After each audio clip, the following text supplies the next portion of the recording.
காக்கா பையன் ஒரு பக்கம் கத்துறான், சேவல் பையன் இன்னொரு பக்கம் கத்துறான். இதில் நான் கூட மியாவ் மியாவ் அப்படின்னு கத்துறேன்.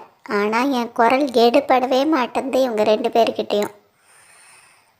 என்னடா இது, நிம்மதியாக இருக்கணுன்ட்டு சுவர மேலே ஏறினேன். பார்த்தா நிம்மதியாக இருக்க விட மாட்டுறாங்க இவங்க.